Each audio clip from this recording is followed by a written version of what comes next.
முதலமைச்சரின் இங்கிலாந்து ஜெர்மனி பயணத்தின் மூலம் தமிழ்நாட்டுக்கு 13,016 கோடி ரூபாய் முதலீடு ஈர்க்கப்பட்டிருக்கு. தமிழ்நாட்டிற்கு முதலீடுகளை ஈர்ப்பதற்காக ஜெர்மனி மற்றும் இங்கிலாந்து நாட்டுக்கு பயணம் மேற்கொண்டிருக்காரு. தமிழ்நாட்டிற்காக ஈர்க்கப்பட்ட முதலீடுகளின் விவரம் வெளியிடப்பட்டிருக்கு. இது குறித்து தமிழக அரசு வெளியிட்டுள்ள அறிவிப்பில், முதலமைச்சர் தலைமையிலான குழு ஜெர்மனியில் 7,020 கோடி ரூபாய் முதலீட்டுகளை ஈர்த்திருக்கு.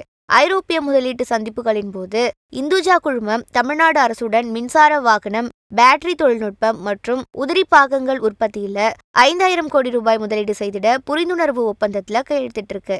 இதன் மூலம் 1000க்கும் மேற்பட்ட நபர்களுக்கு வேலைவாய்ப்புகள் கிடைக்கும். மேலும் அஸ்ட்ராஜெனகா நிறுவனம் 2 ஆண்டுகள்ல தமிழ்நாட்டில் 3வது தொழில் முதலீட்டை அறிவிச்சிருக்கு. சென்னையில உள்ள அதன் உலகளாவிய கண்டுபிடிப்பு மற்றும் தொழில்நுட்ப மையத்தை 176 கோடி ரூபாய் முதலீட்டில் விரிவாக்கம் செய்யவும் திட்டமிட்டிருக்கு.